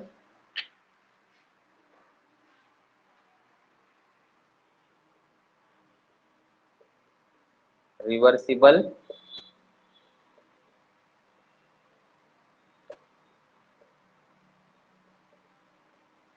दिख रहा है, इसका इसका जो है आइसेंट्रोपिक।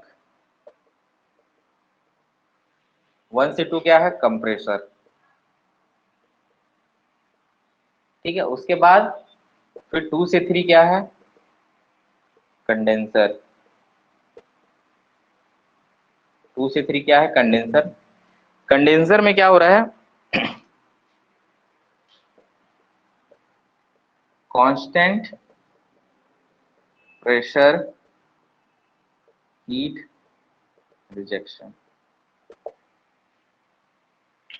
थ्रॉटलिंग वाल्व के बाद वेपराइज होगा ना, थ्रॉटलिंग वाल्व के बाद वेट कंडीशन आता है। थ्रॉटलिंग वाल्व क्या करता है, एकदम थोड़ा सा वेट कंडीशन लाता है।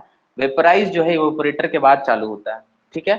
वेपराइज इवेपोरेटर के बाद चालू होता है, दिख रहा है ये इवेपोरेटर खत्म हुआ, उसके बाद वेपराइजेशन चालू होगा। जैसे इवेपोरेट, ये आइडियल कंडीशन है, यहाँ पे आपका 1 पे आके क्या सैचुरेटेड स्टेट आया, इवेपोरेटर के बाहर निकला, फिर कंप्रेसर पे जाके सुपर हीटेड स्टेट चला जाता है, ठीक है। तो 2 से 3 क्या है कंडेंसर, है ना, और उसके बाद 3 से 4 बोलेंगे क्या है, थ्रॉटलिंग वाला केस है यहाँ पे, ठीक है। थ्रॉटलिंग वाल्व,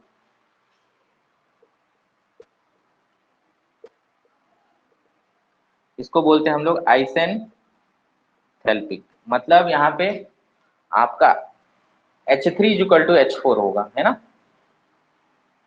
ठीक है। ये वाला एंथैल्पी दोनों कांस्टेंट है। और 4 से 1 क्या है, इवेपोरेटर, 4 से 1 इवेपोरेटर है। ये क्या है, कांस्टेंट प्रेशर हीट एब्जॉर्प्शन।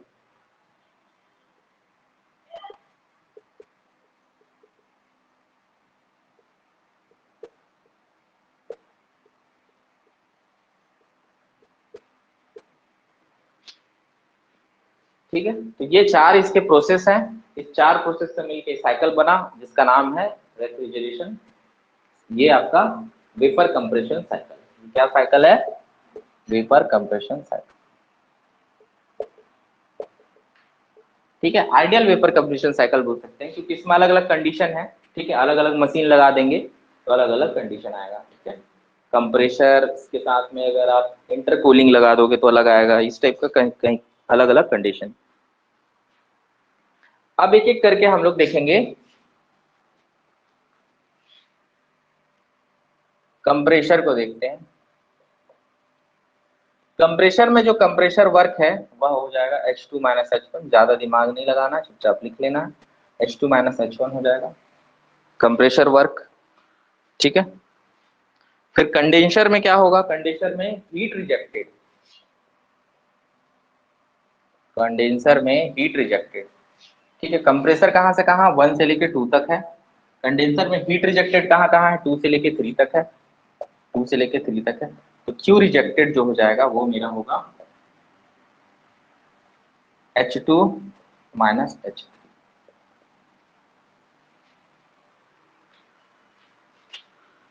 ठीक। इसको बना लिए होगे। फिर है मेरा थ्रॉटलिंग वाल्व, जो कि थ्रॉटलिंग वाल्व में क्या होगा, जो कि कहां से कहां तक है, 3 से लेके 4 तक है। थ्रॉटलिंग वाल्व में H3 इक्वल टू H4 हो जाएगा, ठीक है। फिर इवोपोरेटर आएगा, ये है 4 से लेके 1 तक। इवोपोरेटर में Q एडेड जो हो जाएगा वह होगा H1 माइनस H4, ठीक है। H1 माइनस H4, या फिर बोल सकते हैं क्योंकि जैसे ये दोनों बराबर है, H3 minus H3 equal to H4, तो यहाँ पे H4 की जगह यूज कर सकते हो H3 भी।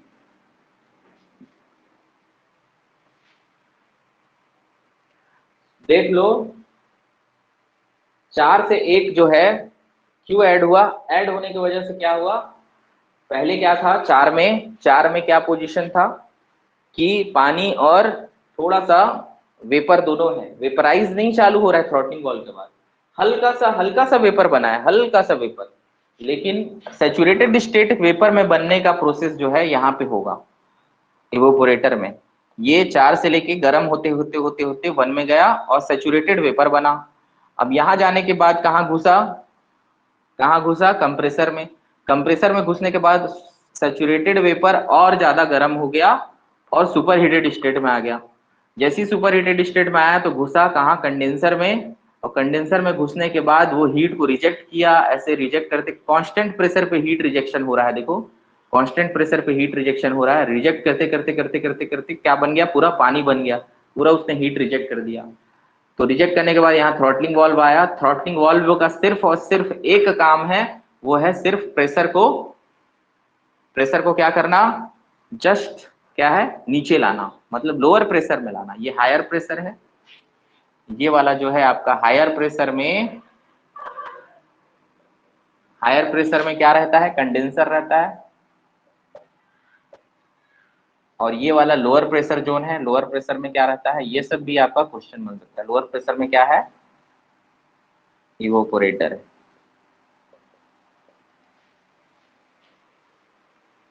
ठीक है, तो ये यहाँ से ठंडा करते करते यहाँ आया, और इसका थ्रॉटलिंग वाल्व का सिर्फ और सिर्फ एक काम है, वेपराइज करना, कोई काम नहीं है इसका, सिर्फ और सिर्फ एक मकसद है, वह है इसको लोअर प्रेशर में लाना, लोअर प्रेशर में लाना। ठीक है, तो लोअर प्रेशर में लाते लाते क्या होता है, कुछ ना कुछ हल्का फुल्का क्या होता है कि जब जब क्या करता है, ये एक्सपांसन करता है, जब ये एक्सपांड करता है, इसको वेपर को एक्सपांड करता है, वेपर चिपके होते हैं उसको एक्सपांड करता है, तो हल्का हल्का क्या हो जाता है, जो लिक्विड है, जो ये लिक्विड को एक्सपांड करता है, तो हल्का हल्का क्या हो जाता है, ये थोड़ा सा वेपर आ जाता है, मतलब इसका कुछ ना कुछ क्या हो जाता है, ड्राइनेस फ्रैक्शन का वैल्यू आ जाता है ना। ड्राइनेस फ्रैक्शन यहाँ पे क्या है, तो 0 है, लेकिन कुछ ना कुछ वैल्यू आ जाता है। लेकिन ये जरूरी नहीं है कि ये स्पेशली बोलेंगे नहीं कि यहाँ से हाँ जरूर ये बोल सकते हो कि थोड़ा मोड़ा वेपर बन सकता है हल्का सा, लेकिन बेसिकली सुपर सैचुरेटेड स्टेट में सिर्फ और सिर्फ इवोपोरेटर लाता है। इवोपोरेटर ही इसको आपके वेपर फॉर्म में कन्वर्ट, पूरा प्योर तरीके से वेपर फॉर्म में कन्वर्ट करता है, गैस फॉर्म में। और यहाँ पे एक क्वेश्चन और सवाल आता है कि कंप्रेसर में अगर आप यहां से कंप्रेसर उठा दोगे, बीच से अगर उठा देते तो क्या होता, क्योंकि कंप्रेसर में होते हैं ब्लेड जो घुमाते हैं। अब ब्लेड में अगर अगर लिक्विड में टक होगा तो क्या होगा, इरोजन होगा, और ब्लेड क्या हो जाएंगे, खराब हो जाएंगे। और उसका जो वर्क है, वर्क मतलब पानी रहेगा ना, तो पानी रहेगा, थोड़ा भी पानी का हिस्सा या बूंद बूंद रहे तो उसको वो इफिशियंट रूप में यहाँ तक नहीं पहुंचा पाएगा। ठीक है, कुछ ना कुछ उसमें हर्डल आएगा और उसमें कंप्रेसर लोड बढ़ जाएगा। इसलिए ना पूरा इसको वेपर फॉर्म में कन्वर्ट किया जाता है यहाँ पे। बहुत ज्यादा डिटेल मत जाओ आप लोग, ठीक है, इसलिए एक्सप्लेन बहुत ज्यादा मैं कर दे रहा हूँ, लेकिन इतना ही याद रखना है आपको ये डायग्राम, क्योंकि अपने को महीने भर में पढ़ना है सब चीज। तो ये डायग्राम याद रखना है, ये सब चीज याद रखो। ठीक है, ये ठीक है, यही सवाल है और इसी में न्यूमेरिकल, इससे ज्यादा कुछ नहीं। ज्यादा डिटेल जाने की अपने को उतना आवश्यकता नहीं है फिलहाल के लिए, है ना। बस इतना आप लोग याद रखिए। हो गया तो इसको नोट करिए। फिर यही है आपका बेसिकली वेपर कंप्रेशन साइकिल। अब इसका सीओपी बता देता हूं आपको, COP of vapour compression cycle इधर दिख रहा है, इससे COP of vapour compression,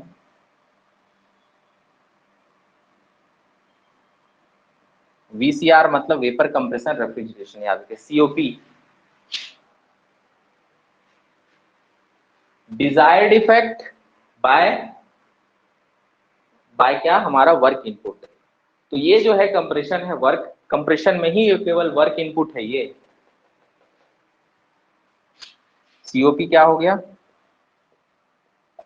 desired effect बटा एनर्जी इनपुट। तो डिजायर्ड इफेक्ट हमारा कहां पे मिलेगा, यही मेरा क्या है, डिजायर्ड इफेक्ट, यही डिजायर्ड इफेक्ट है।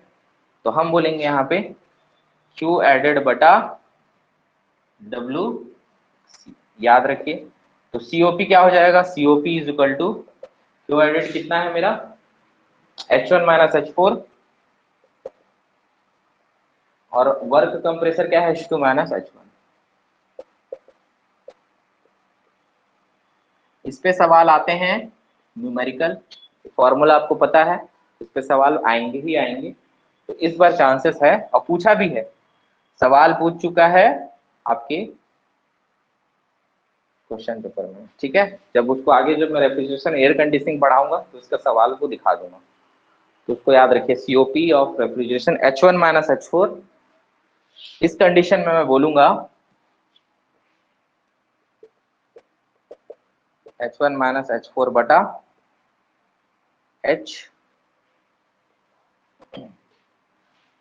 H2 माइनस H1, तो ये 2 है ना, H2 माइनस, ठीक है। आपको पता है कि H3 is equal to H4, ठीक है। H3 is equal to H4 है तो लिख सकते हैं इसको H1 माइनस H3 बटा H2 माइनस H1, ये भी लिख सकते हो, ठीक है। अगर आपको जो भी कंडीशन पता होगा, आपको H3 पता होगा, H3 नोन रहता है, ये H4 के बारे में अंदाजा नहीं है, लेकिन H3 H4 सेम है, इसलिए H4 के जगह H3 ले लेना।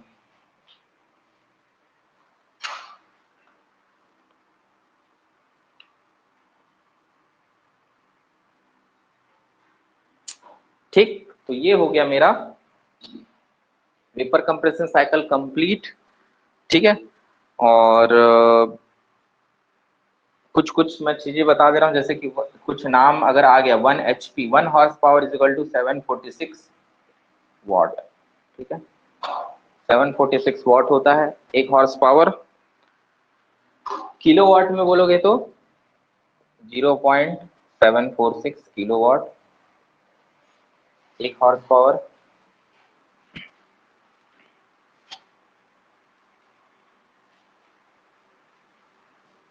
और किलोवाट पर टन ऑफ रेफ्रिजरेशन, ये सवाल अगर पूछा आपसे, ये डायरेक्ट क्वेश्चन पूछ सकता है, 1 किलोवाट पर टनेज ऑफ रेफ्रिजरेशन, 1 किलोवाट पर टनेज ऑफ रेफ्रिजरेशन पूछा तो आपको लिखना है कि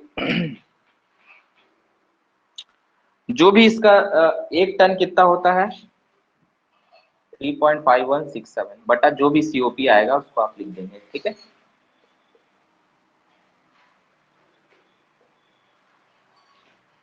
थ्री 3.5167 आपका क्या है, 1 टन में होता है इतना किलोवाट, और आपका जो सीओपी आएगा उसको नोट डाउन, इसको लिख दोगे, जो भी सीओपी आएगा उससे आप बता सकते हैं।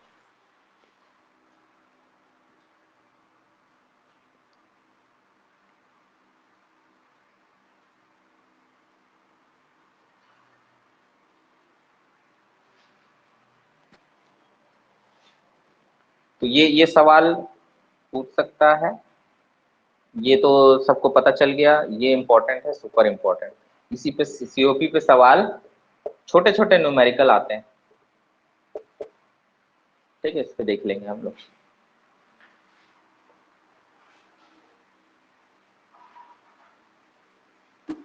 ठीक है, तो इसके साथ ही मैं यहाँ पे इसको मैं एंड करता हूँ। अब इसके बाद मैं चालू करूंगा, तो इसका जब हम लोग इसके बारे में और थोड़ा जानकारी लेंगे ये वाले सब्जेक्ट में, ये सब्जेक्ट में जब पढ़ेंगे तो इसका पूरा का पूरा और कहानी आपको सीखने मिलेगा, ठीक है। लेकिन वेपर कंप्रेशन साइकिल हम लोग इतना ही पढ़ेंगे, हमारे सिलेबस वाइज इतना ही है, इसका पूरा डिटेल नहीं है, इसमें और भी कंडीशन होते हैं, है ना। इवोपोरेटर के आगे इंटरकूलर लगा दिए, ये कर दिए, वो कर दिए, है ना। तो जब आपके मेन सिलेबस वाइज आपको सीओपी याद रखना है, ठीक है, ये सब आपको याद रखना है। कंप्रेशर का लोड पूछ लिया, कंडेंसर पूछ लिया, हीट रिजेक्टेड इन कंडेंसर ये पूछ लिया, ये पूछ लिया। आपको आपको यहाँ पे क्या बताएगा, आपको बताएगा 1 पॉइंट पे एंथैल्पी, आपको बताएगा 2 पॉइंट पे एंथैल्पी, आपको बताएगा 3 पॉइंट पे एंथैल्पी। 4 वाला नहीं बताएगा आपको, क्योंकि 4 आपको पता है कि H3 इक्वल टू H4 हो जाएगा, ठीक है। तो ये 3 जगह का एंथैल्पी आपको बता दिया रहेगा क्वेश्चन में, और उस 3 जगह का एंथैल्पी से आप निकाल लेंगे, सीओपी पूछेगा सवाल में, ठीक है। या फिर इन चारों को पूछ सकता है कि इवोपोरेटर का रेफ्रिजरेंट इफेक्ट, इसको क्या बोलेंगे हम, इसको बोल सकते हो रेफ्रिजरेटिंग इफेक्ट। जो इवोपोरेटर में आएगा ये हो गया मेरा रेफ्रिजरेशन इफेक्ट। ये भी अगर पूछा डायरेक्ट बोलेगा रेफ्रिजरेशन इफेक्ट क्या है, तो आप लिखोगे H1 माइनस H4, और वैसे भी H1 माइनस 4 किस में आएगा, किलो जूल पर केजी में आएगा।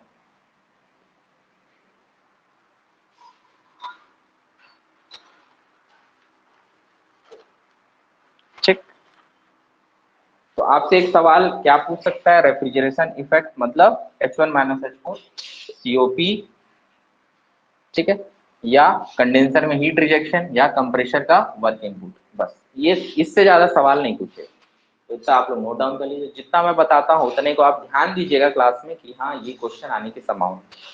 ठीक है, तो इतना ही है, मिलते हैं नेक्स्ट क्लास मतलब शाम को, ठीक है, पावर साइकिल के साथ, गैस पावर साइकिल के साथ, ठीक है। तब तक के लिए आज का क्लास थोड़ा सा एक बार आप लोग रिवीजन कर लीजिएगा, थोड़ा बिल्कुल डिफरेंट है वो, गैस पावर साइकिल एकदम डिफरेंट। अभी हम लोग जस्ट ये वाला पढ़े थे अपन, तो हम लोग उसमें ताकि तुरंत में करवा दिया रेफ्रिजरेशन, क्योंकि ये वाला आप पढ़ चुके हो अभी TS डायग्राम। ठीक है, मिलते हैं शाम को 6:15 बजे। ठीक है, कोई डाउट होगा तो फिर से पूछ लेंगे, अगर फिर होगा तो मैं फिर बता दूंगा, इसमें कोई प्रॉब्लम नहीं है। ठीक है, मिलते हैं शाम को 6:15 बजे, रेडी रहिएगा। बहुत इंपॉर्टेंट साइकिल है, उसके ऊपर 3 सवाल आए, 2 सवाल आए हुए हैं।